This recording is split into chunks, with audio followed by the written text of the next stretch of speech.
Vocês estejam bem, estejam em paz. E você que tem a sua Bíblia, abra a sua Bíblia comigo no Evangelho de João. O capítulo é o de número 1. Nós vamos estar lendo apenas o versículo de número 14. Que Deus abençoe a sua vida, que você esteja bem e se sinta bem sempre na casa de Deus. O Evangelho que escreveu o apóstolo João, o capítulo é o de número 1, o versículo é o de número 14.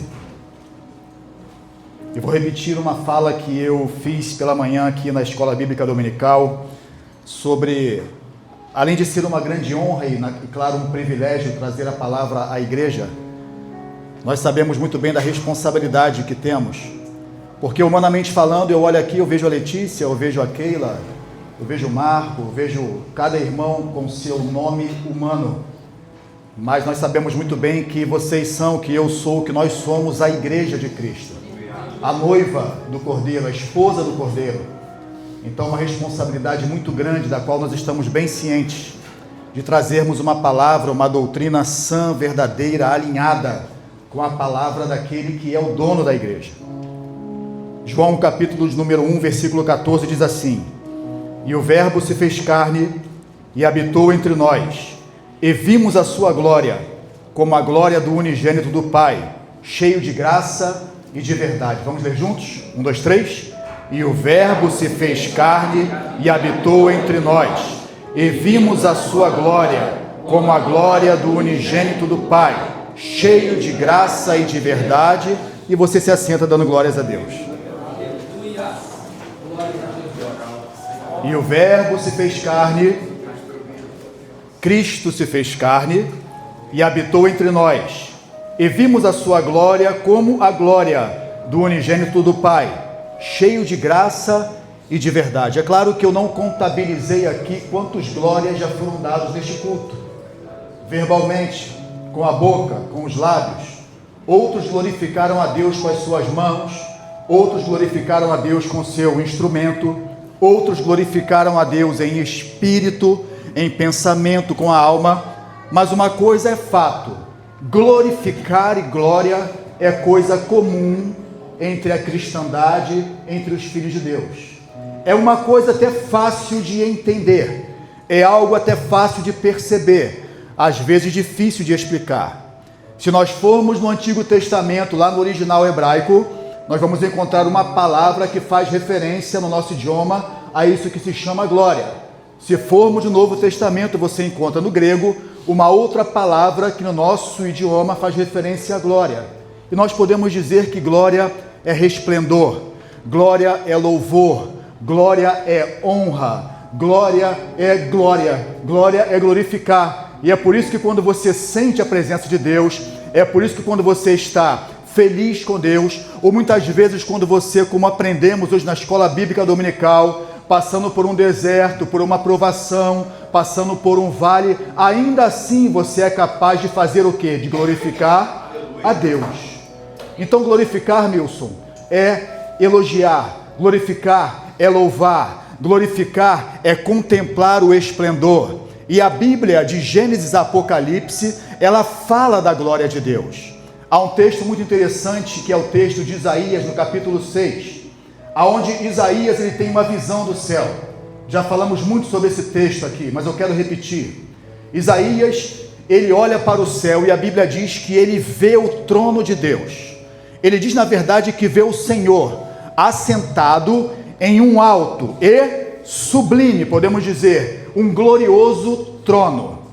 E a visão se completa, porque ele diz que os serafins, que são seres angelicais da mais alta classe, e ele os descreve como tendo 6 asas, eles estão sobre o trono de Deus. Então tente criar esta imagem na sua mente. Deus nos deu uma capacidade única e maravilhosa, que é a capacidade de projetar imagens, ainda que não a tenhamos visto. Mas de acordo com a descrição bíblica, daquilo que nós podemos compreender, nós podemos aplicar a nossa mente a ver desta forma: Deus assentado em um alto e em um sublime, em um glorioso trono. E aí, a minha mente pode me levar a imaginar, a pensar, a projetar, de acordo com várias descrições bíblicas que eu tenho, de que este Deus, ele é um ser poderoso cercado de glória, de resplendor, habita em uma luz inacessível ao homem, que nenhum homem pode alcançar e sobreviver. Entendeu até aqui?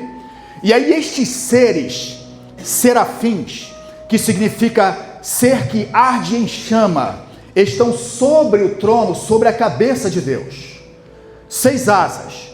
Com 2 eles voam, eles flutuam sobre o trono, sobre a glória de Deus. Com 2 asas eles cobrem seus pés. Me parece que protegem os pés ou cobrem os pés, porque a glória de Deus, a glória do seu trono emana, e de alguma forma eles se cobrem daquela glória que até os podia consumir. Com outras 2 asas eles fazem uma coisa ainda mais estranha. Eles cobrem os seus rostos, como se considerassem a si próprios indignos de olharem a glória de Deus. E eles clamam uns para os outros, o que nós acabamos de cantar aqui: Santo, Santo, aleluia! Santo é o Senhor dos exércitos. E aí é falar de uma coisa que tem que ser espiritual para entender. E toda a terra está cheia da sua glória. Não é legal isso? Nós, quando queremos glorificar, fazemos o quê? Olhamos para o céu, levantamos a mão para o céu e lançamos glória para o céu. Lá no céu, Deus assentado em um trono glorioso, estes seres santos sobre ele falam: Santo, Santo, Santo é o Senhor dos exércitos. E não é só o céu que está cheio da sua glória, eles falam: a terra está cheia da sua glória. Meu Deus! Dá para ter uma ideia do que é glória, né?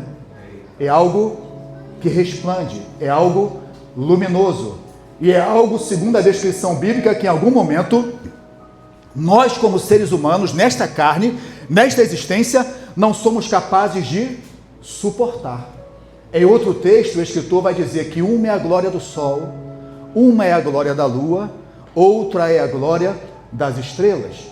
E você tem, como eu disse, de Gênesis a Apocalipse, uma descrição muito vasta do que seria a glória de Deus. Mas eu quero te falar rapidamente sobre 3 manifestações importantes da glória de Deus no decorrer da história humana. O texto que nós acabamos de ler diz que Cristo, que é o Verbo, se fez carne, ele habitou entre nós e nós fizemos o quê? Ele fala da raça humana. Vimos a glória dele, como a glória do unigênito, do único gerado, Filho de Deus. Mas quando nós vamos ao passado, no tempo em que o povo de Deus, em que a raiz do povo de Deus, o povo hebreu, foi liberto da escravidão do Egito e entrou em sua peregrinação no deserto, nós temos a primeira importante manifestação da glória de Deus: a nuvem. Alguém aqui hoje neste púlpito também falou de uma coisa chamada Shekinah, que nós conhecemos como a nuvem da glória de Deus. Há muitos louvores que clamam por esta glória, que clamam por esta nuvem. Há muitos que quando oram, que quando cantam, que quando suplicam, falam: Senhor, manda para nós a sua glória. Houve uma época, e esta época durou muito tempo, desde que o povo de Israel entrou no deserto, até o momento em que eles atravessaram o rio Jordão e entraram na terra prometida. A narrativa bíblica, principalmente no livro de Êxodo, fala com muita clareza que a nuvem de Deus, que a glória de Deus, que representava e representa a presença de Deus, estava entre eles e com eles. Olha isso, durante o dia no deserto, naquele calor abrasador, a glória de Deus se manifestava como uma nuvem que aplacava, que arrefecia, que fazia mais ou menos o trabalho que esse ar-condicionado está fazendo, refrescava o ambiente, protegia o povo judeu que peregrinava no deserto, e mais que isso, os guiava pelo caminho que deviam andar. A Bíblia diz que esta mesma nuvem, que durante o dia os arrefecia, os guiava, à noite se transformava em uma nuvem, em uma coluna de fogo. Já viu quando acaba a luz? Dentro da sua casa você tem que tatear porque você não consegue enxergar. Durante o dia a presença protegia. Durante o dia a presença guiava. E você e eu, a todo momento falamos glória a Deus, glória a Deus. Olha o que é a glória. A glória protege. A glória guia. E à noite? Frio congelante. Escuridão. Ninguém vê nada. E aquele que não vê, tropeça. Aquele que não vê, falha em seu caminho. Aquele que não vê, se perde e pode entrar em perigo. Aí a nuvem, que durante o dia gerava uma sombra refrescante, durante a noite tem um papel. Ela aquece e ela ilumina. Não é legal? Mais do que legal, é caráter de Deus. Deus é assim. O texto diz: Cristo se fez carne e habitou entre nós, e vimos e vemos a sua glória. Cristo é a nuvem que protege, que refrigera. Cristo é a nuvem que ilumina, que aquece. Diz o livro de Êxodo que ao construírem um tabernáculo no centro do acampamento que estava no deserto, a nuvem que antes os guiava pela peregrinação, agora se assentava sobre o tabernáculo. E o povo, todos os dias, via a glória de Deus. É interessante que nós aqui falamos assim: Senhor, desce com a sua glória. E quando acaba o culto, nós falamos lá fora, ou em outros dias da semana, quando conversamos, pastor, que glória foi aquele culto. E sabemos muito bem do que estamos falando, da presença de Deus. Mas ela foi. Você prestou atenção no que o nosso pastor falou aqui? Senhor, que a sua presença esteja no domingo, na segunda, na terça, na quarta, na quinta, na sexta, em 2025, em 2026, ontem, hoje, eternamente.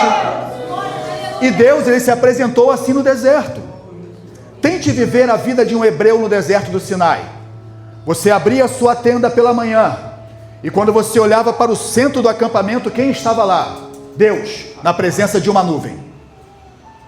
Se durante a noite você quisesse ver as estrelas, e você abrisse a sua tenda, e você olhasse em direção ao centro do acampamento, quem estava lá? Deus, na presença de uma coluna de fogo. Você consegue ver a presença de Deus? Quando você entra na sua casa, você vê. Quando você sai, você vê. Quando você sai do culto, você vê. Durante o dia a nuvem, durante a noite a coluna. E é interessante que esta nuvem, de tempos em tempos, ela saía de sobre o tabernáculo e se movia para um outro ponto do mesmo deserto. E aquilo era um sinal para o povo: olha, esse lugar aqui não é mais para a gente. Nós temos que ir para onde está a glória. Nós temos que ir para onde está a presença. Se a presença foi para lá, embaixo dela é que eu vou me enfiar. Entende isso? Eles viam a nuvem se mover, a coluna de fogo se mover e a coluna parava. A nuvem parava e o povo entendia: vamos desacampar, desarmar o acampamento, desmobilizar e vamos deslocar tudo que temos, tudo que somos, para debaixo da glória. Aleluia. Ainda que aqui pareça bom, ainda que aqui eu tenha fincado minhas estacas, ainda que aqui eu esteja acostumado, sem a nuvem, sem a presença, sem a glória, aleluia, não dá para ficar. Aleluia. Vamos para lá. É a primeira manifestação da Shekinah, da glória de Deus. Mas é interessante. Alguém aqui já subiu na Serra de Teresópolis, Itatiaia, ou passou pela Brasil em um nevoeiro? É uma espécie de nuvem, não é? Dá para pegar? Dá? Dá para pegar em nuvem, Charles? Você que é um voador de parapente? É esse o nome do esporte? Nosso irmão o presbítero Charles, ele voa. Né, Charles? É sério. Já passou no meio das nuvens? Dá para pegar? O relacionamento com uma nuvem, o relacionamento com uma nuvem. Não dá. Calma aí. Aí vem a segunda manifestação, a arca. Também cantamos aqui, né? É interessante que os louvores, eles têm esse propósito muitas vezes, além de guardar o contexto histórico, espiritual e religioso, nos ajudam a falar em forma de música e poesia daquilo que a Bíblia fala. E a arca é um outro instrumento da presença de Deus no mundo antigo. E é interessante, porque esta arca, ela vai ser guardada dentro do tabernáculo. E agora, além de a nuvem estar sobre o tabernáculo, a arca dentro do tabernáculo já propicia um relacionamento mais próximo entre o homem e a glória. E eu vou te falar que tipo de proximidade. Uma vez por ano, apenas, um homem chamado sumo sacerdote, com todo cuidado e reverência, porque estava arriscando a própria vida, podia entrar rapidamente em um lugar chamado Santo dos Santos, se relacionar com a glória de Deus de uma maneira, não falava nada, só ouvia o que Deus tinha para falar, e saía dali e fazia o que a glória mandou. E a arca por si só é muito interessante, representava a glória de Deus, mas a arca, Deus mandou que fosse fabricada de um tipo de madeira muito específico. Moisés, fabrique uma arca de madeira de acácia. Eu não sou marceneiro, mas nem você, se tem algum marceneiro aqui, pode explicar melhor. Existem madeiras que são próprias para certos tipos de instrumento. Por exemplo, um violão, uma guitarra, uma bateria, uma caixa acústica. Com certeza quem a fabrica escolhe um tipo de madeira específico, pela sua dureza, pela sua facilidade de trabalhar. A acácia, a princípio, não serve para nada, porque é uma madeira torta, uma madeira cheia de nódulos, uma madeira que a princípio não presta para nada.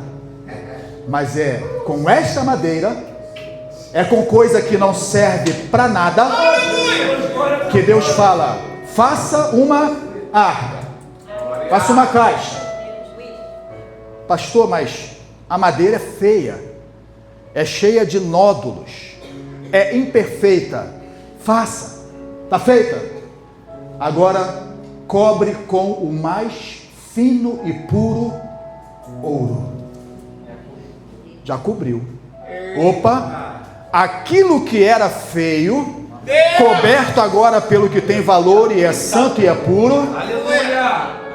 Já tá bacana, né? Aleluia! Faz uma tampa de ouro batido com 2 querubins esculpidos. E dentro da arca, bate assim. Dentro da arca, você vai colocar 3 coisas. Aleluia!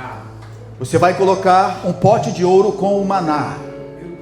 Porque o maná é o pão do céu, que durante 40 anos, todos os dias de manhã, Ana Letícia, se você abrisse a sua tenda lá com o Everton, abriu.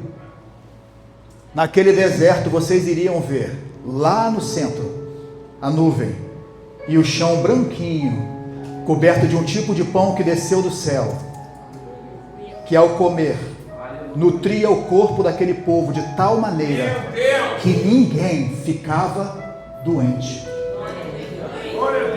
Um dia desse, Letícia mandou fazer um exame aí, de sangue, deu tudo errado. E tem a ver com o que eu estou comendo. Então é melhor não comer nada. Aquele povo comia daquele pão que vinha do céu. Keila, ninguém tinha nada. Aquele povo os nutria em todas as suas necessidades. Isso é loucura, porque se tem uma coisa que falta no deserto é alimento, é nutriente. Um pote com maná. Coloca outra coisa dentro da arca. O que, Senhor? As tábuas da lei. Lei é lei. A cultura do mundo é: eu quero ser livre. E ser livre é viver sem lei. A cultura de Deus é: conhecereis a lei, conhecereis a minha palavra, conhecereis a minha verdade, e ela vos fará livre. é a glória de Deus. Prover, nutrir, dar lei. Já viu quando você tenta aplicar a lei? Quando você tenta restringir o ir e o vir? Eu tenho o meu direito de ir e vir. E aí vem a lei de Deus e diz: olha, há caminhos que para o homem parecem ser caminhos de vida, mas o seu fim é caminho de morte. Escute a minha lei e você viverá. Não escute e você morrerá. Dentro da arca foi mandado colocar um terceiro elemento, a vara de Arão que floresceu, tipificando a linhagem sacerdotal da glória de Deus. Olha isso. E aí, esta arca de madeira imprestável agora manifestava a glória de Deus, porque tinha sido recoberta com o mais fino e puro ouro. Em seu interior havia providência, em seu interior havia lei, em seu interior havia sacerdócio. Meu Deus. E sobre a arca uma tampa de ouro batido, com 2 querubins que se inclinavam e com as suas asas tocavam, uma asa do outro. E quando o sumo sacerdote comparecia no Santo dos Santos, uma vez por ano, ali ele entrava com sangue da aliança, do Antigo Testamento, e ele borrifava aquele sangue sobre a arca, e a glória de Deus se manifestava entre as asas do querubins, e a glória falava com o sacerdote os seus estatutos, os seus mandamentos, a sua vontade para o povo, para o próximo ano. Mas não dava para abraçar a arca, beijar a arca. Nuvem tu não pega, o Charles já falou. A arca, até alguns podiam tocar. Os levitas, em certas ocasiões, com todo um cerimonial. Lembra de usar? Tocou na arca com a melhor das intenções, a arca ia cair do carro de boi. Tocou, fulminada. Mas era a glória de Deus, mas não dava para tocar. Entendeu? Primeira manifestação, nuvem, proteção, refrigério, calor, luz, orientação. Segunda manifestação da glória, a arca, uma madeira que não serve para nada, mas que coberta das coisas de Deus, se torna um instrumento mais poderoso do Antigo Testamento. O povo de Israel, naquele tempo, não era temido por ser o povo de Israel. É porque vinha na frente uma coisa chamada presença de Deus, tipificada pela arca. Seria mais ou menos se nós fôssemos um exército aqui armado de paus e pedras e víssemos do lado de lá um inimigo vindo com uma bomba atômica na mão. Não dá. É a glória de Deus. Mas se a nuvem você não abraça, se a arca, se tu toca do jeito errado, tu é fulminado, como é que resolve isso? E o verbo se fez carne. E fez o quê? E habitou entre nós. Ora, mas Deus disse que ninguém pode ver a sua glória e viver. Aí João fala: e vimos a sua glória, como a glória do unigênito do Pai. Característica dessa graça, dessa glória, ela é cheia de graça e de verdade. Se era fantástico ver a nuvem, Claudinei, que visão fantástica. Uma noite no deserto, você olhar para o centro de um acampamento e uma coluna de fogo que não tem combustível, não incendeia por madeira, ela simplesmente é fogo. Que isso, Keila? A nossa mente não consegue projetar. Eu imagino uma espécie de um tornado de fogo. Meu Deus. A arca, um objeto puro, santo, feito do mais fino ouro. Para alguns, a presença de Deus, para os inimigos, uma arma de guerra. Aí vem Jesus, a glória manifesta de Deus. Aí João fala, olhamos para ele e não vimos nele coisa alguma. Não havia nele beleza para que o desejássemos. Eu falei aqui da coluna de fogo, os olhos de vocês fizeram assim. Da arca, poxa, que bacana devia ser ver aquela arca de ouro. E Jesus, homem experimentado nas dores, experiente no sofrimento, e não fizemos dele caso algum. Mas ele é a manifestação da glória de Deus. Se Uzá tocou na arca e caiu morto, João deitava sua cabeça no peito dele. Oh, meu Deus!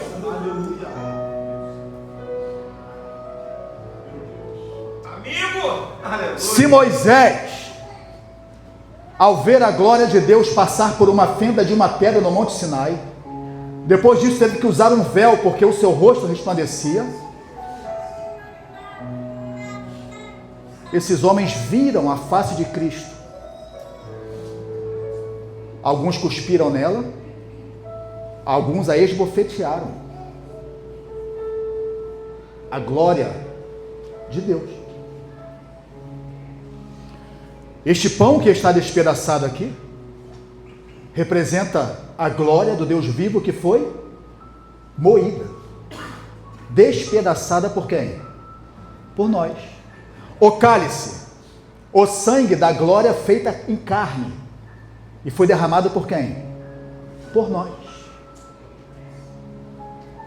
A manifestação derradeira da glória de Deus é Cristo, o Filho de Deus.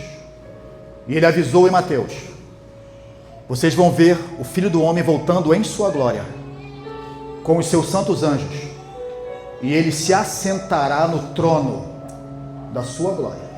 Fique de pé. Nós somos daqueles que aguardam a vinda ou a volta da glória. O que vivemos hoje ainda é uma sombra. O que vivemos hoje ainda não é o que haveremos de ver ou de viver. Nós esperamos este dia que está escrito no livro de Mateus, o dia em que ele voltará com a sua glória, poderoso, acima de todo trono, poder e majestade. Kevin, a Bíblia diz que os exércitos dos céus, que os anjos são incontáveis. É claro que Deus conhece o seu número, mas isso é para que nós saibamos que é uma multidão de seres celestiais tão grande que não há expressão humana para poder contabilizá-los, Felipe. E Jesus, quando vier em sua glória, virá com todos os seus santos anjos. Veja isso, o céu aberto. E o sol, que você e eu não conseguimos olhar com o olho nu por 5 segundos, se tornará em escuridão quando comparado à glória dele. E ele vem cercado com seus exércitos, e ele se assenta no trono da sua glória.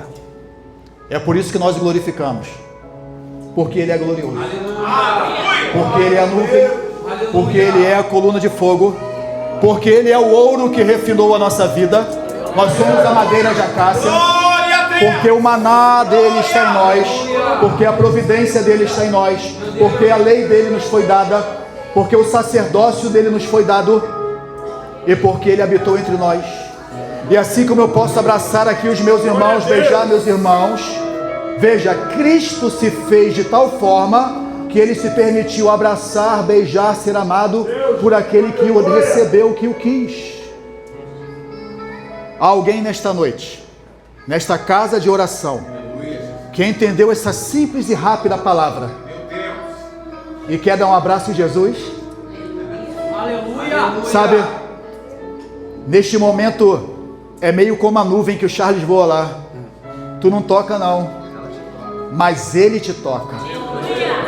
Nós que estamos aqui podemos falar, é difícil de explicar. Depois que você é tocado por Ele, é fácil de entender. Há alguém nesta noite, nesta casa de oração, que já foi tocado por esta glória e queira retornar aos caminhos do Senhor? Glórias a Jesus. Alguém que queira conhecê-lo assim? Não era possível tocar, não era possível relacionar com a nuvem e com a arca, mas o Verbo se fez carne e habitou entre nós.